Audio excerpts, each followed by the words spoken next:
Hello everyone. Today we had just left the pub like we did in episode 1, and I hope you enjoyed episode 1. It was our first go at doing this, and we've come up with a few different ways of doing things. We've got a front-facing camera now, so when we talk about something that's happened on the outside of the vehicle, we can cut to that shot. And as time goes on, like we said, we're going to get better at doing this. And if you've got any questions or ideas that you would like us to talk about, or information that you would like to know, like, please put them in the comments below, and we'll try and get to them. And we're just trying to build this up as much as we can. So for those of you that saw episode 1, my name's Radar, and today we have Mr. T in the car. So I guess an introduction for Mr. T is Mr. T is actually my dad, and he is one of the, like, I guess you could call like the founding directors of HARPY itself. But today we're going to probably talk about gimbal operators that operate the camera on the drone end of the pilot. The reason that we're talking about that today is that Mr. T, that's pretty much like his sole job. He's been doing it for many years now, and also, if like as a pilot, I like to have the same operator as much as possible. Sometimes that's not possible, so we have somebody else, but Mr. T is my preferred gimbal operator. Sorry, Josh, Harrison, Jozzy, whoever else. But yeah, Mr. T's been doing it for such a long time, and I thought maybe we could talk about operating gimbals and what it is that you need to look out for and what it takes to do gimbal. So today's job, there was a train that actually got derailed. It was 1.8 kilometers long, with cargo on it, things like food for supermarkets, like the big chains, and wasn't it high-end scotch as well? And there was high-end scotch, which we could see, but we weren't allowed to grab it. And basically they're just going to use their excavators and shit, and they've just got to like destroy it all, and it just brings a tear to my eye. Yeah, we could have done with the scotch at the end of today anyway. Yeah, so what we had to do today, the train tracks have actually been repaired, and they're still ongoing maintenance that they've got to do to get the tracks completed, but it's completed enough where a train can come through at, I think today was like 60 kilometers an hour. They usually travel through there at 80, so they have to go a little bit slower. So what we had to do today was, they were working on the track. We had to shoot some of the surrounding areas. The actual like carriages that derailed are still there in the farmland, so we had to shoot a bit of that and capture it via drone to kind of show the space and what kind of farmland they're taking up. And I think that's just for internal use, but some of it's also going to be cut up into a newsreel, which will be sent off to the news and probably displayed through the next week.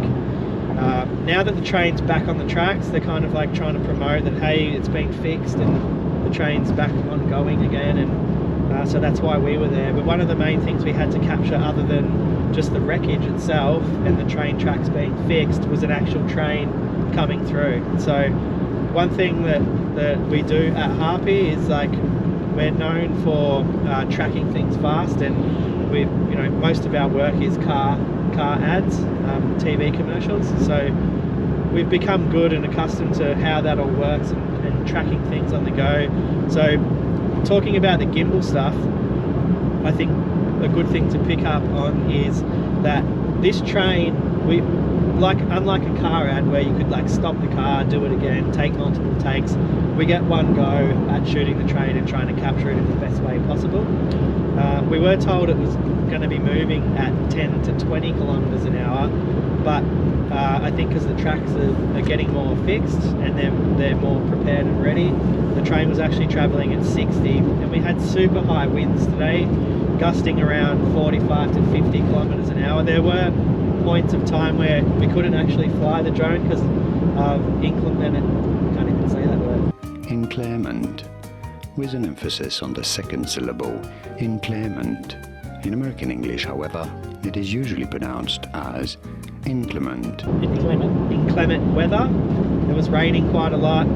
If you're aware of what's happening with the weather patterns at the moment, it's very, very unpredictable, and we're getting like basically 4 seasons in one day. That's not 5 seasons. So we're getting rain, shine, hail, wind. Today we were very fortunate that the moment that the train came through, the wind kind of died off a little bit, not too much, and the sun poked out, and we got quite a pretty cool shot of the train. And in order to do that and do it on the fly like we did, because what happened was the train was coming and we were trying to prepare, and then we were told it's going to be another 15 minutes before the train comes. Usually what happens in this situation, we're always waiting for something like this. It always comes when you least expect it and you're never ready. The drone's not turned on and you might miss the first few seconds. So we had everything up and prepared, ready, turned on, went through all of our settings. We were, just on standby waiting for the train to come, and then we were told, it's still at least another 15 minutes. So we powered down. I said to Mr. T, let's just wait 2 more minutes and we'll fire it back up. And literally just as we were about to fire it up, we heard the train. It made a honk with its horn, and we're like, oh shit. So we're in a big mad rush trying to turn everything on. And as you know, with DJI, today we're using the Inspire 2, and we had the X5 camera on, not the X7. But anyway, back to the story. The train was coming, and just as I was trying to take off, the drone doing all of its functions, and it wasn't taking off, and the second that I got up in the air, it's still searching for its satellites, trying to get a home position. And whilst it's doing that, it kind of limits you in height and speed, and now the train's actually approaching us on the tracks. And one of the first shots we were trying to capture was leading the train, looking back at the train. So we're in front of the train looking at it while it's traveling towards us, and we're moving backwards. So that was kind of our opening shot, and from there we were just going to raise up, get a bit profile, and then just kind of freestyle it from there. And anyway, in order to do that, there was a few things that when we finish we talk about, and we're like, that wouldn't have been possible had we not been doing this for such a long time and had so much practice. Usually there's quite a lot of talking and communication between the pilot, myself, and Mr. T being the gimbal operator, but in this kind of case, you kind of just, you go real quiet and you're just kind of in the moment, and you're just trying to nail the shot. And I think with the experience that we've had, we can kind of do that in some cases. So what does it take, and how did you become a gimbal operator within the film industry, operating a camera on a drone? How did that all happen, and what does it take to do that? Did you just do it in a week's time and then you were awesome, or did it take multiple goes and learning and practice? Yeah, I'd like to say I'd done it in a week, but it probably took me a year, possibly 2 years, to finally be comfortable with it. Every job and every shot I'd done, I think I was can't say that word either. Critiquing every shot I'd done, and just felt that it could always be better. So there is a skill set to it. There is a few things to learn. I guess one of the first things is you need that eye for an image. So whether it's a photograph or a moving shot, you've got to know your rule of thirds, where you want the image, how it's going to best fit the frame. But then you're doing that on the fly, and sometimes with no instructions, and that only comes through time, experience, and sometimes you probably need to know your drone pilot as well and how they operate. And I guess if you want to be a gimbal operator, you need to understand the exposures. There's a number of things to keep your eyes on while you're actually looking at the image as well. And I guess the hard thing is just fine-tuning the gimbal so that you've got those long shots, and if they ever use that long shot and they don't want to cut the shot, that shot needs to be perfect from start to finish. If you only get that one shot at it, and you've twitched the gimbal on the drone and it's come to a hard stop or a sudden movement, well, basically the shot becomes unusable. So that movement in the gimbal motion has to be fluid from the start to the finish. It can't Yeah. like judder or jolt or... Yeah, and keeping the same speed, or Yeah. you can speed up, but there has to be like a smooth speed up, a smooth slow down, and then when you come to an end point, you've got to get that end point so it just kind of comes into it smoothly, and it's not a sudden stop where it becomes noticeable.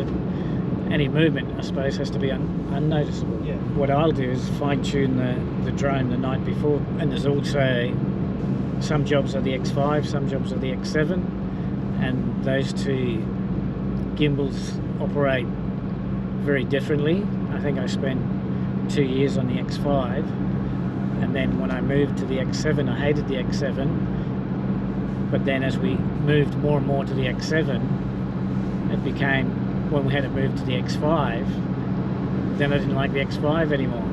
So one's a much, feels like a smaller, lighter head with shorter lenses.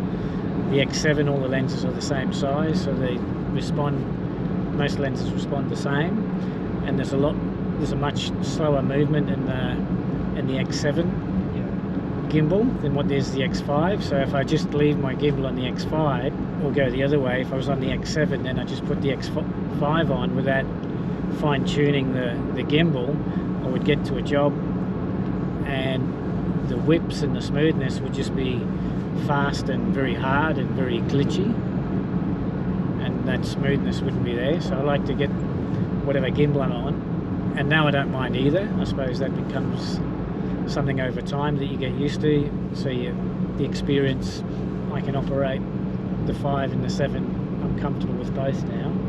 And then you use the Sendence controller because you like to have all your buttons and... Yeah, so you can set your buttons for your hot buttons for, you know, sender forward or drop the lens 90 degrees, so you've got top down.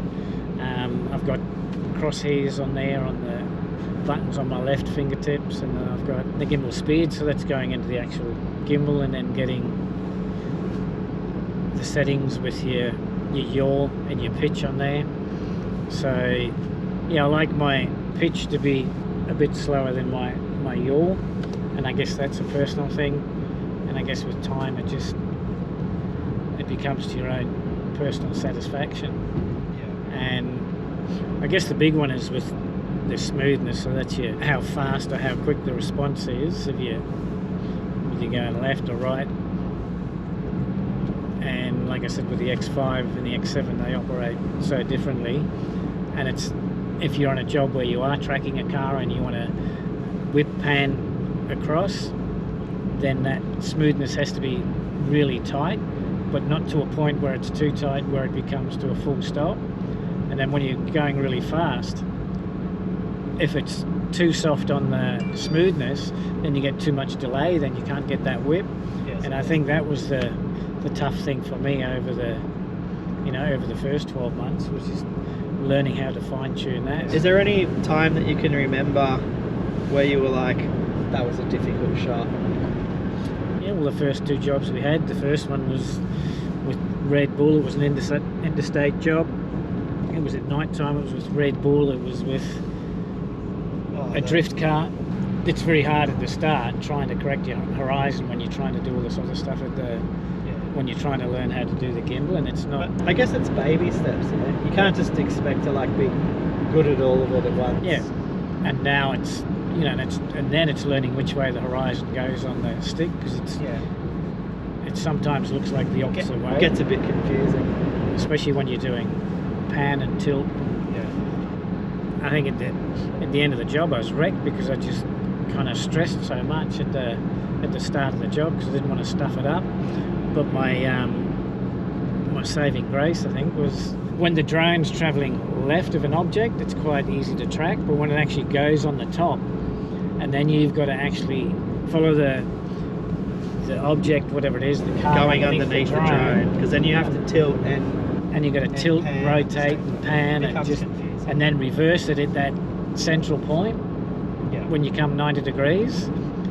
And I think I'd done okay when the first couple of shots happened, but then it got a bit hectic, and then everyone's run out of time, and then everyone's putting the pressure on, and then anyway, done a couple of shots that just absolutely wrecked the shots. But at the end of the shoot and the edit that they wanted to put together, they said, no, that's what we wanted. That's the, you've spun the gimbal or the shot off the car, and that's what they wanted. They didn't want it kind of smooth.